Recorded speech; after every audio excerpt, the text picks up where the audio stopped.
welcome to the Shawn Parker Show. We have a really special guest with us today. It's Dr. Pam Popper.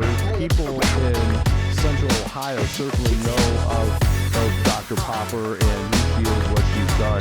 She has a new book out, so this is kind of fun because we're going to have conversations with Pam.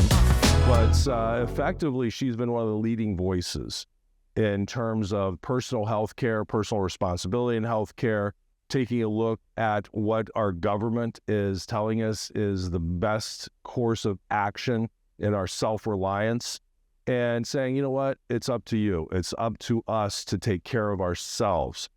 So Dr. Popper, welcome. Thank you. Please call me Pam. Okay, Pam, absolutely. Well, you know, you've earned that. You did the hard work, and so we certainly have to put that out there first and foremost. But we will go with that absolutely. So tell us about what you've been up to lately, because I know that you have this broad history of activism in healthcare, helping people to take control of their lives. I first learned about you during COVID, and you were out talking about what was going on with the pharmaceutical industry, with the government, and these overlays. So I guess really backing up maybe 5 years, 6 years, how did you start in terms of engaging out to the public, and then we'll move to how we got here today, if that's okay. Well, my company is going to be 30 years old next year. Okay. I know I don't look old enough to have a 30-year-old company. But anyway. Well, 31 years old and you got a 30-year-old company. And some people start young, right? So anyway, my company has been in the business of informed medical decision-making for 30 years, almost 30 years. In fact, I own the trademark on informed, capital letters. Yeah. So... And what our proposition has always been is that you have to know more than your doctor. So we have these vast resources of educational programs and articles that people access in order to learn about, should I take this drug or that drug or have this screening test or not? And so the most common thing our people say to their doctors is, thanks for the recommendation. I'll be looking into it. And if you have anything you'd like for me to take with you, I'm happy to do that. If not, I know how to look stuff up on my own, and I'll let you know what I decide.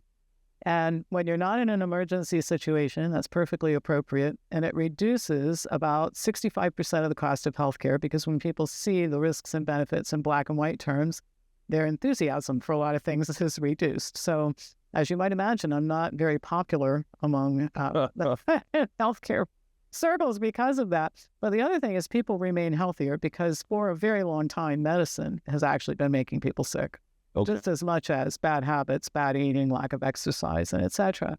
So along the way, over that 30-year period, I've appeared in some well-acclaimed documentaries like Forks Over Knives. I was a co-author of the companion book, which was on the New York Times list for 66 weeks, and wrote a couple of books of my own. And so I had been reporting to the public in various ways, my YouTube channel, documentaries, writing books, etc., about medicine, the need to step outside of medicine, take care of yourself. That's been my message all along. And it just so happened that in 2009, we had a fake pandemic, and it was worldwide. And this will sound like child's play, but $18 billion was squandered on useless therapeutics and vaccines. But it was a great, compared to the... Only 18 billion? 18 billion. Okay. But people were apoplectic at that time. Right. Like, oh my gosh, And how I knew to look into it even was we were being told that this swine flu season was going to be terrible. Well, I had a good friend who was in the emergency room as a doc at Marion General. And we would have dinner from time to time, and he would say, I just don't get it. Like, we're not seeing this. He goes, I'm in the emergency room, these long shifts, and nobody's, it's the usual stuff we get, nothing exceptional. So I started looking into it, and it had been ginned up, and it was driven by vaccines and drugs and the cabal, I call it, the pharmaceutical cabal. So when this happened, when the COVID thing started in 2020, my antenna were immediately up. And I also am co-owner of a business in China. I own a tea farm, business partner. And so I know a lot about the Chinese culture and government and that sort of thing. And so I just knew in my heart that this was going on. I did some research, and I knew this was a ginned up fake pandemic. And so we all know the world as we knew it came to an end in March of 2020. My world changed a whole lot. A whole lot then. Do you have so staying on the pandemic side of this, because we're talking politics, right? That's right. Exactly. What was the reason, the rationale, the purpose, do you feel, of having a pandemic if it was orchestrated and manufactured? It's profitable, and egos get involved. So we had another fake pandemic. I'll just tell you 2 minutes about it. In 1976, I think it was, David Sensor was head of the CDC, and he wanted to make a name for himself. Okay. And so there had been 5 cases of flu at Fort Dix. I wrote about this in my book, by the way. To make a super long story short, he set up a war room manned with 24/7 phone banks with doctors manning the phones, waiting for the 6th case to be reported. Right. Okay. And then nothing happened, and he was getting a little nervous. And then a lot of people don't know that the CDC has this cadre of people out there, the Epidemic Intelligence Service. That should chill you a little bit. They're in I don't think I've heard of this one. Oh, yeah. Oh. Yeah, they're in every city. And we can talk about the guy who was in New York City. Remind me to talk about that. But anyway, the guy in Philadelphia called Censor and said this thing that's going on at this hotel. Remember Legionnaire's disease? I remember Legionnaire. Well, they don't know what it was, but he said, this could help you. This could help you, right? So they fly all the CDC people there, and it didn't turn out to be flu. Okay. But they managed to make it look like that for a long enough period of time to get Gerald Ford to ask Congress for $500 million to rush through a vaccine, which they did. And immediately people started dying and developing Guillain-Barré. And after a few dozen cases, they stopped the whole program. Censor actually got fired. He's like the only person that's ever been fired for fake pandemics. Everybody else got promoted. Wow. But that was also kind of a precursor. So anyway, long history of public health doing this. And what people want to do, and I think that this was Fauci's motivation, he wanted to be the savior of the world. Okay. And he thought he was going to do it with HIV/AIDS, but there was very little connection between HIV and AIDS. That was all fabricated. And people caught on to it. And it was a terrible thing what he did. But he didn't get punished for it. And I think he sat back waiting for an opportunity. Okay. And then you have the political aspect of it, because if you can disable Trump's presidency, he won't get reelected. Sure. Then you have the drug companies who love a pandemic. That's how you make billions in profit of dollars. And then there's an element in all westernized countries right now, control of people. And there's nothing better than scaring the heck out of everybody and convincing them that if you walk outside, you're going to drop dead on the sidewalk. And they were successful in doing that. Do you think, there's a lot of talk about the Malthusian element of society in the world, that we have too many people, that we can't manage the people we have, that we can't feed the people we have. Is that an element as well that may be an overlay? Or I don't think so. And I'll tell you why. I mean, for a long time, people were talking about George Soros was orchestrating this to kill people and all that. I don't see that as the motivating factor. I think he's a terrible guy. And I think the ideas that come out of that ridiculous organization that he used to head are terrible. And I think people go to those meetings, to Davos, to have a lot of discussions about stuff that would make you and I very unhappy. But I don't think that influence was as much as the politics of the moment and the drug companies. And Fauci had actually told a group at Georgetown University, I have the video clip on my server, that Trump was going to face a pandemic during his presidency. I mean, remarkable prediction, knowing what we know now. So I think sometimes you just get a perfect storm. Okay. Like, I don't know that people were meeting in a central place and saying, hey, are you in on a pandemic? Right. So, but what happens is something starts, and then the opportunists out there go, wow, let's jump on. Let's take it a step further. Let's take it a step further and a step further. China looks at what's going on and says, we don't like Trump and we'd like to disable the American economy. The Chinese have always been very transparent about that. And so we certainly have the capacity to scare everybody half to death. Their guy, Tedros, had been installed at the World Health Organization, confluence of Gates. Bill Gates had been predicting a pandemic for a long time, which was his excuse for doing so much in vaccine development, and he is just rabid about vaccines. Right. And so Gates is saying, "Gosh, this is a dream come true because all the things I've been warning about, I'll be proven right." So I think what happens is everybody starts saying, "Where's my opportunity in this?" and jump. And Fauci says, "I get to be the savior of the world. If we can lock everybody down, convince them that they can't come out until there's a vaccine, and I somehow get it delivered, then I will retire with an incredible reputation." And I couldn't help but notice that sometimes, like, the world's come to an end. People are committing suicide because their businesses are closing. And you're on television kind of smiling, as you're talking about all this. And he changed. Remember, you could win $1 million if you got back. Oh, yeah, here in Ohio with our little guy. $1 Yeah, well, we were the model state for it. Right. Gavin Newsom got his inspiration from us. So we'll talk a little bit about vaccines. Mm-hmm. There's a lot of chatter out there, a lot of information going on. Are there some vaccines that are good, and are we over vaccinating young people? Do you have an opinion on that, or have you given much thought to that? Everything. Okay, that's why we're here. And I don't know everything, but I have a strong opinion. Well, then I want to take this in a little bit to talk about the recent Trump conversations on autism. So so from the beginning of time, from the beginning of vaccines, I should say, people have resisted them, and there have been injuries. I found an article that was published in a journal in the late 1800s, and I think it was smallpox vaccine that they were mandating. And people who didn't want to vaccinate their kids, they would get them fired from their jobs, take their furniture out of their house, imprison them. One family that was read that. That's interesting. This one family that had 3 vaccine injured kids, and they refused to vaccinate the 4th one. This article told their story. They were going to incarcerate the father and all this sort of thing. So there's been resistance to it all along. One thing that people don't know, I think most people are aware that the vaccine makers in the United States have immunity, blanket immunity. You can hurt and kill as many people as you want. There's no liability. So let's just think about this for a minute. Oh, it's unconscionable. Well, what if we said, listen, we're not going to have any product liability anymore. So here's the deal: we're going to have the car makers take the seatbelts out of the cars. Yeah, and we'll have $500 goes into a fund every time a car is sold, and then if the brakes don't work or whatever, you apply to the fund for reimbursement if somebody is killed in your car or you kill somebody in another car, whatever. Right. Yeah, you can imagine what the cars would look like coming off the line, right? So, but before that, before 1986, when that miserable bill was passed, because our Congress is owned by pharma, I think everybody knows that.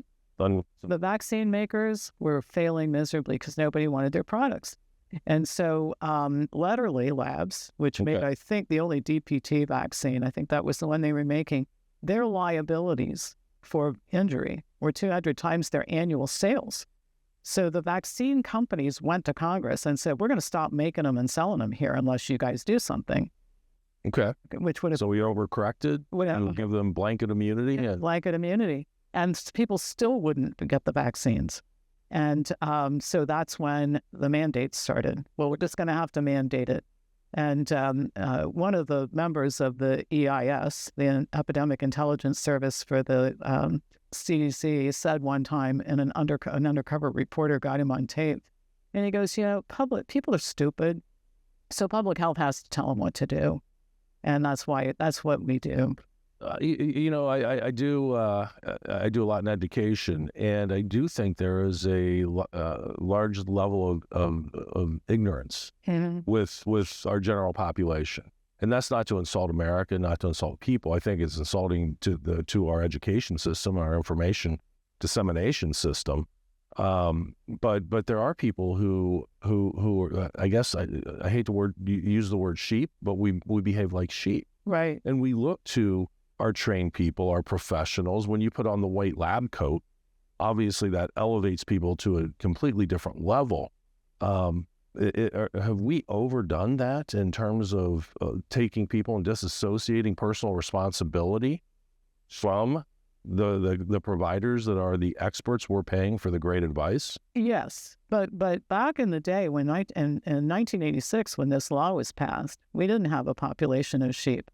We had a population of people who were thinking independently then. We did. I said, I'm not vaccinating my kid with that stuff, right? I'm not doing it. So that's when the mandates happened. And over time, we became sheep as the population became more and more passive.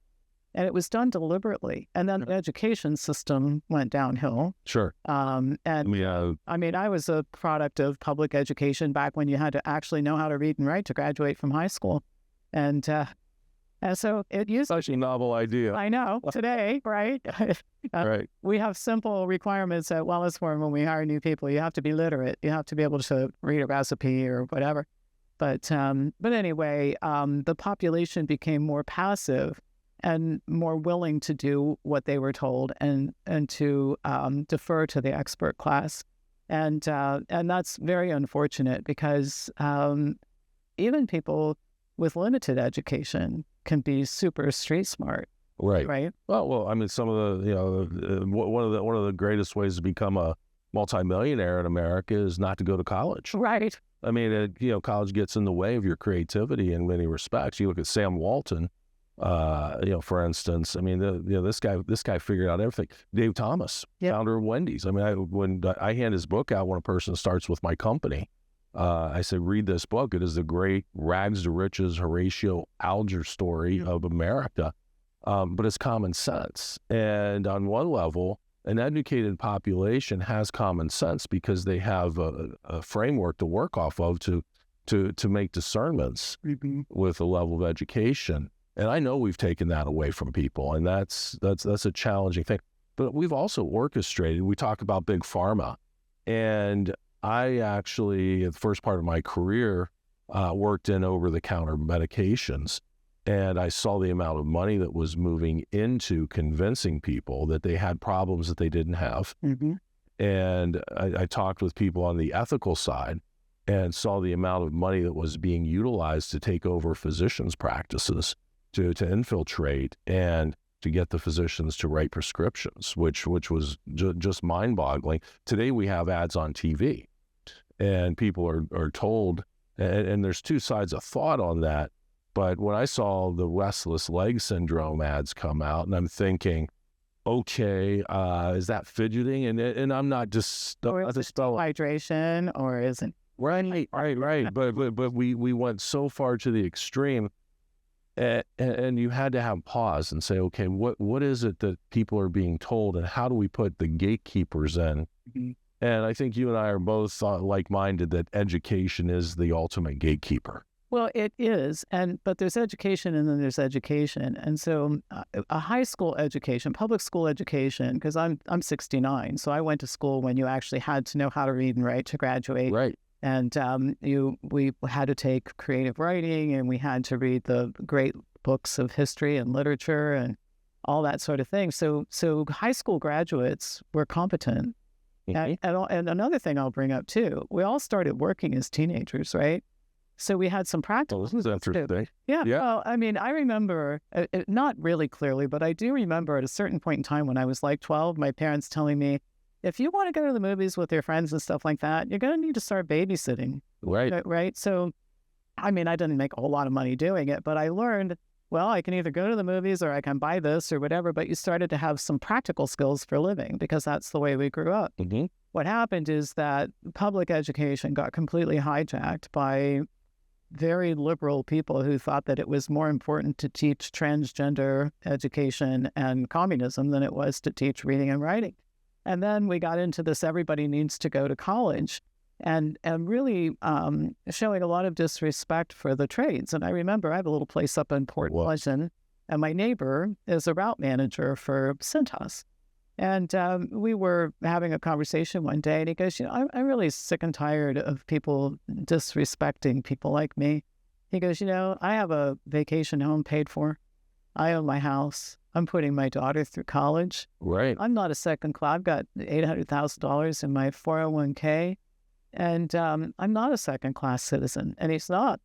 And so we have to go back to, and I think I heard J.D. Vance say this on one of his campaign speeches, we have to go back to respecting people who can make things and fix things. I don't know how to make anything or fix anything, but my gosh, I really appreciate when those people are available to make stuff and fix stuff in my house and office, right? We need them. I can fix everything. Well, my wife disagrees.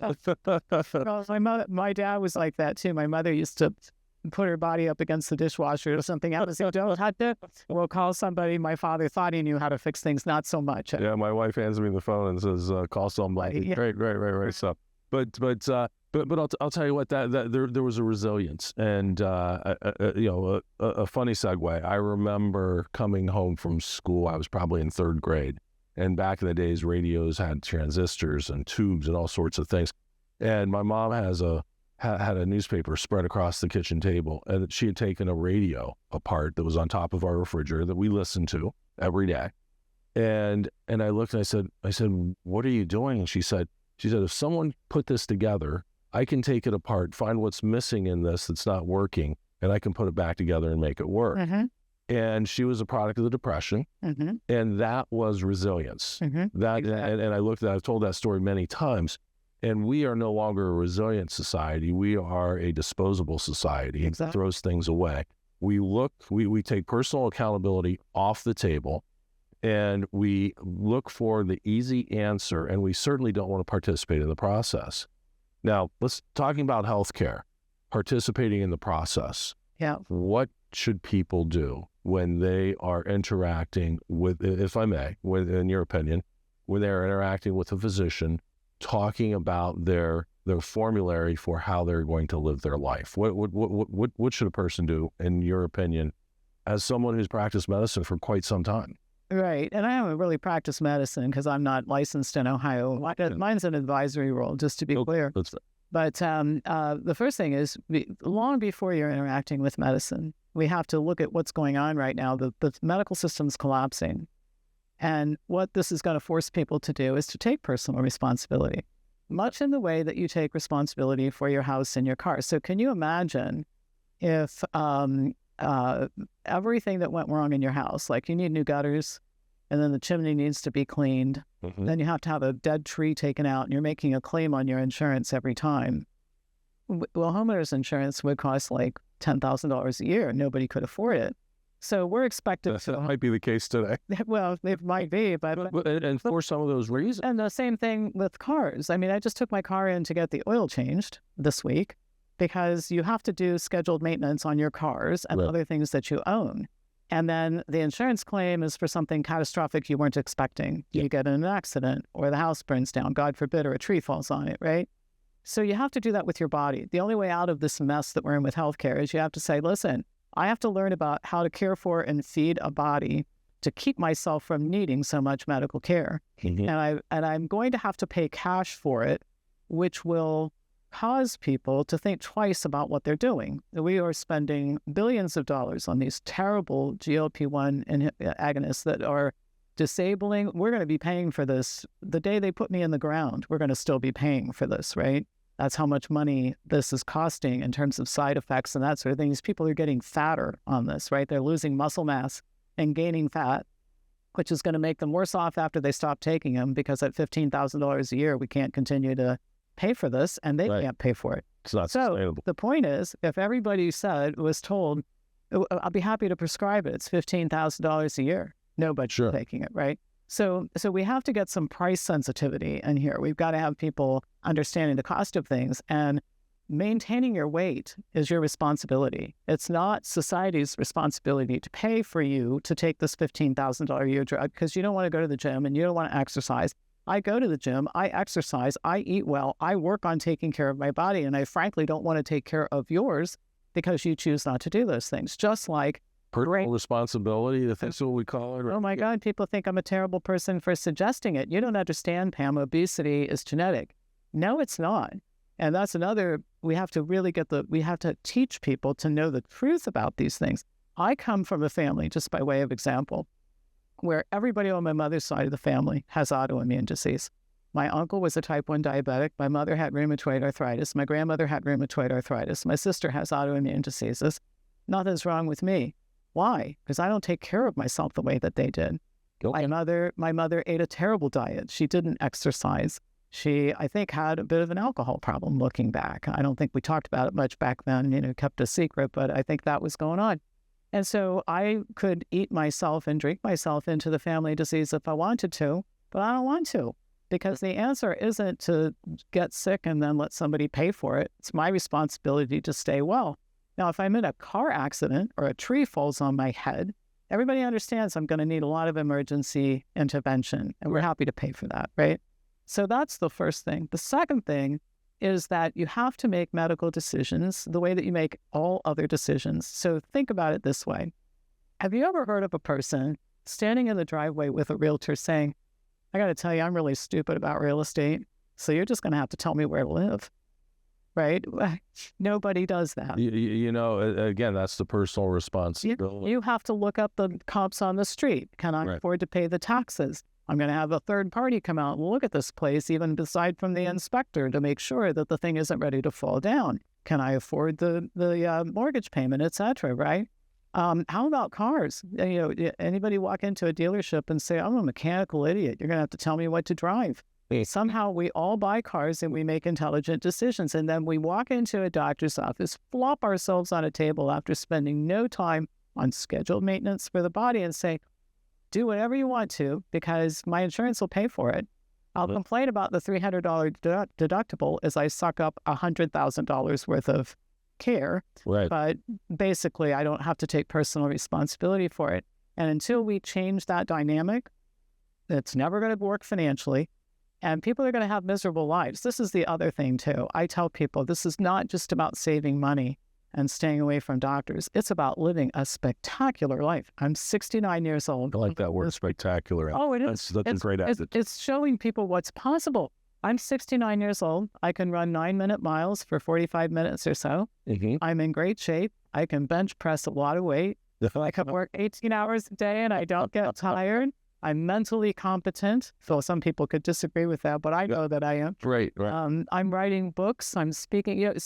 So it's about living a spectacular life. And if you're living in an unhealthy body, that is super hard to do, right? No, our society will talk a lot about depression. Mm-hmm. And they will, because a lot of times I think it's a crutch to hide behind.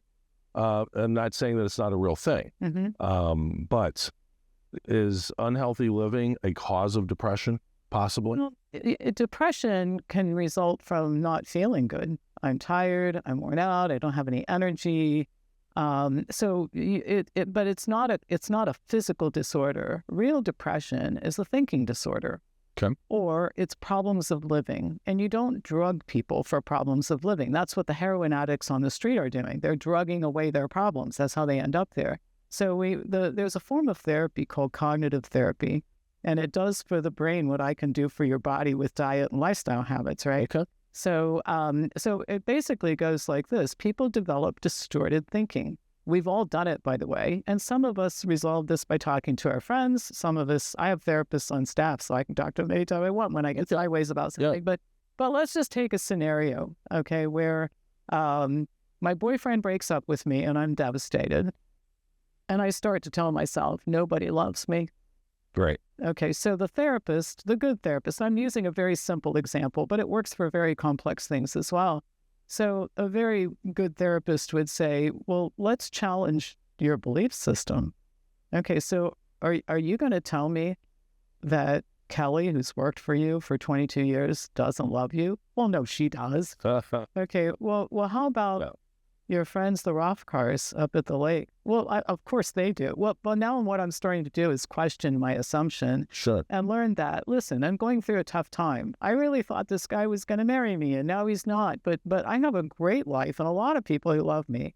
And this isn't the first time that somebody's broken up with me, and somehow I survived, right? So the good therapist guides the person back. And the one thing I'll say, this is another, we could spend all day on just this. Oh, and it's, yeah. But when it comes to therapy, the biggest myth I think about therapy is that you get well in the therapist's office, which is why therapy goes on forever and nobody gets well.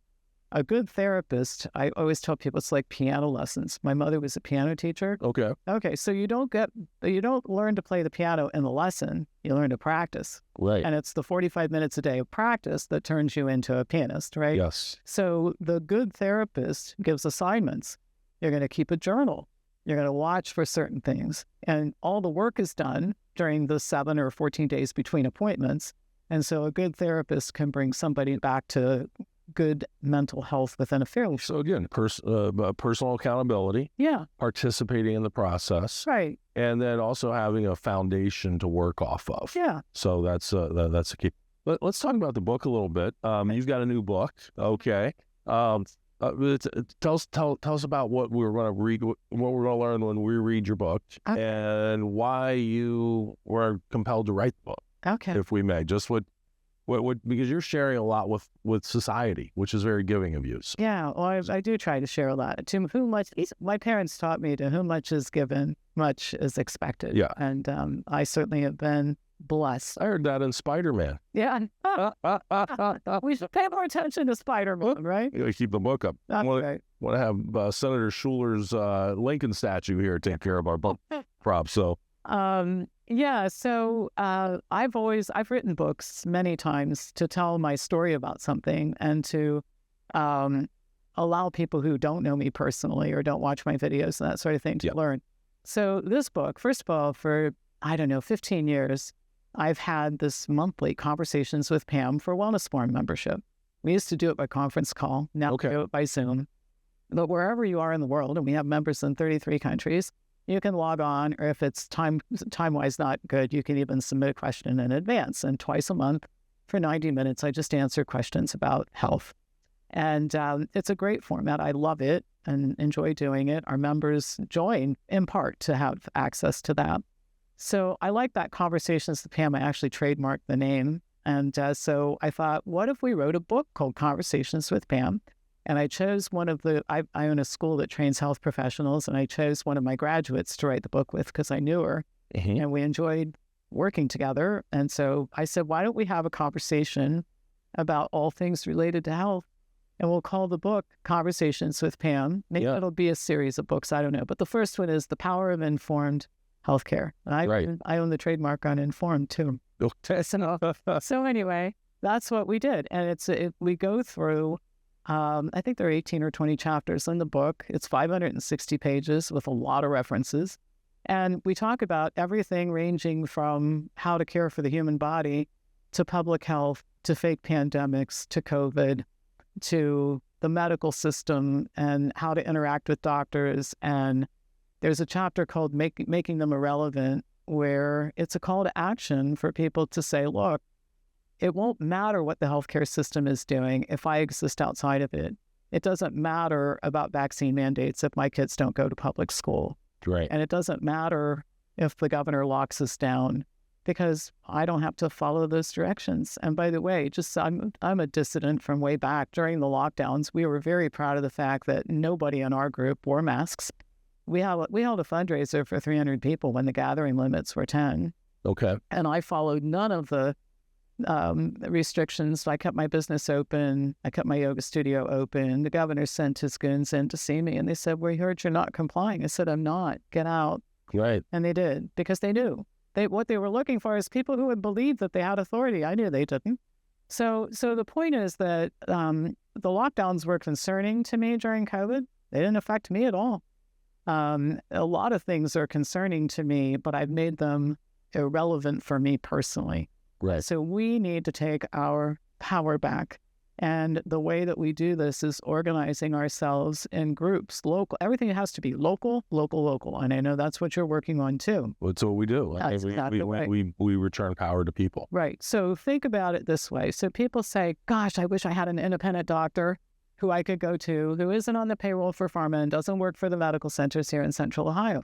Well, you could have that, but here's how you do it. So what everybody wants the doctor to do, and I think we have to really question what we're asking people to do, they want the doctor to leave his $300,000 a year salary, and his student loans are being paid by the center he works for, right? Mm-hmm. They want him to leave that and take on that responsibility and go into private practice and hope it all works out. Well, you can understand why somebody isn't going to do that with 4 kids and a mortgage payment. Right. It would be, it would be ridiculously irresponsible, right?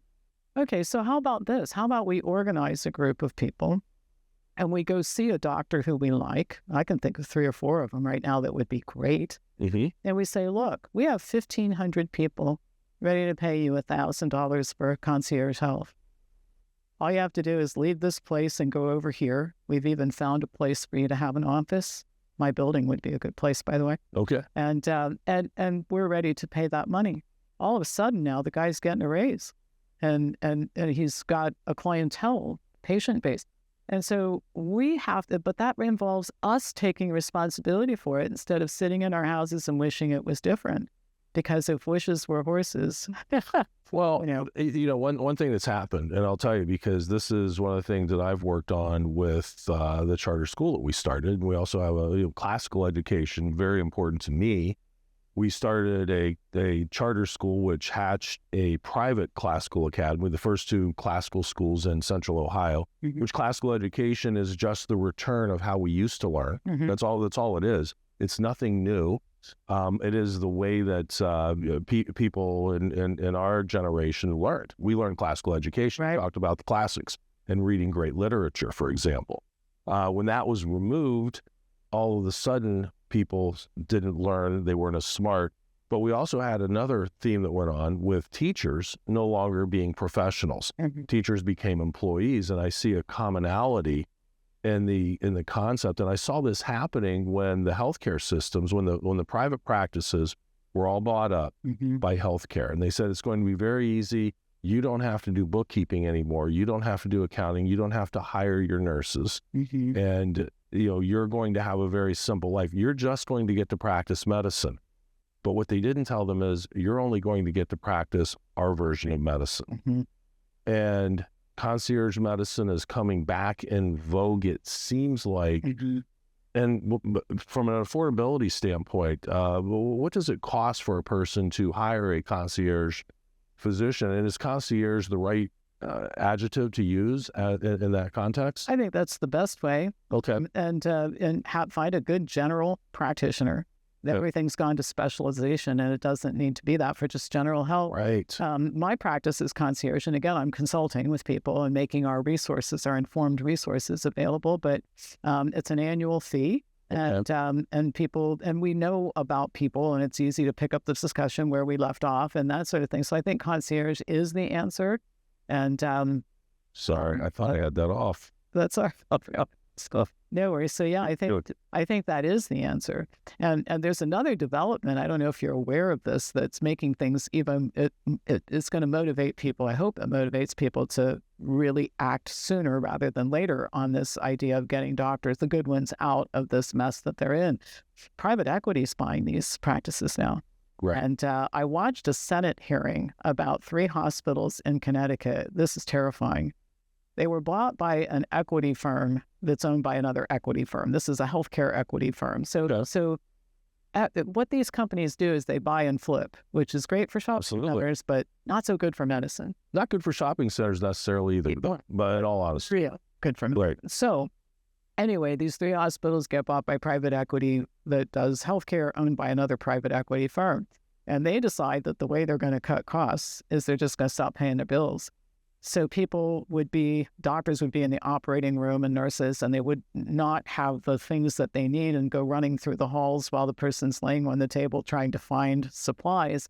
And the employees started buying supplies on the way to the work in the morning. What? Oh, yeah. Or it gets what? Wait. And they stopped feeding the patients, and the employees started buying food. I wrote an article about this, but similar to teachers buying school supplies so they can. So they're buying food to feed them lunch, and then a ceiling fell on a patient bed from water damage. Fortunately, the guy had just checked out. This is in which third world country? Connecticut. Connecticut. Yes, and then the ceiling fell in the trauma room, but it fell on a bank of computers instead of the patients who were in the room, and they sent in a maintenance crew with buckets.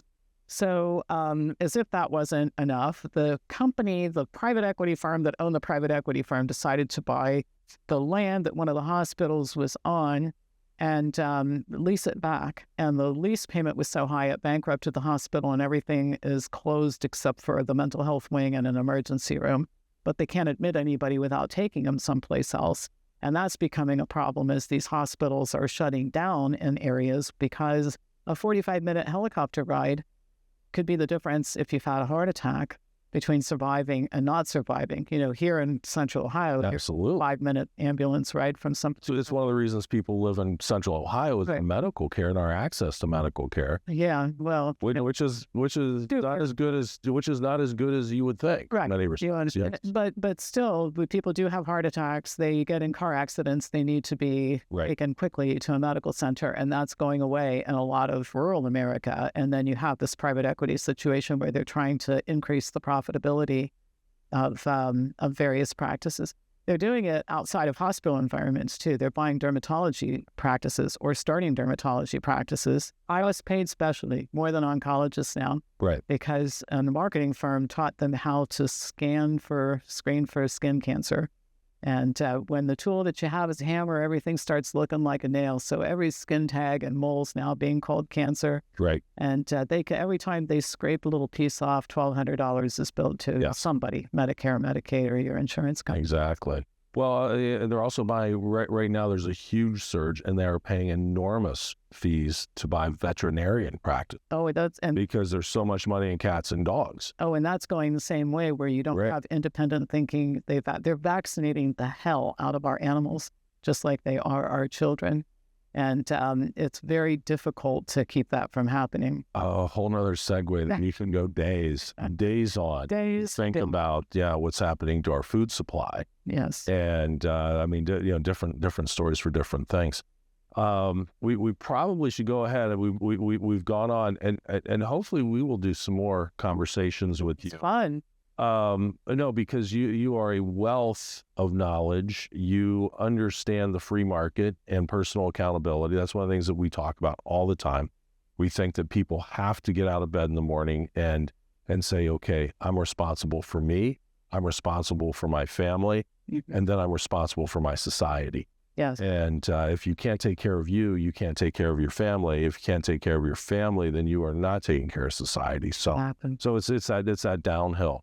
How do we get a hold of your book if someone wants to get your book? What's Amazon? Amazon. You can download it to e-readers like Nook and Kindle. If you live in Central Ohio and you want to come by the office, not only do we have my books and I'll sign it for you, but we have wonderful food.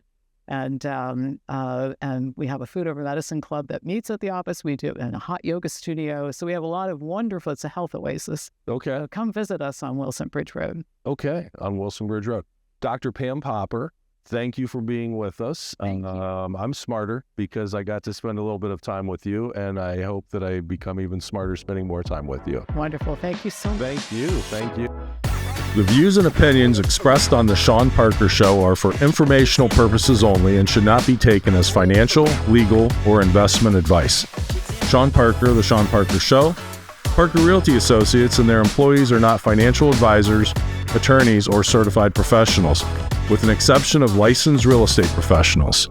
Please consult with a qualified advisor or professional before making any financial, legal, or investment decisions.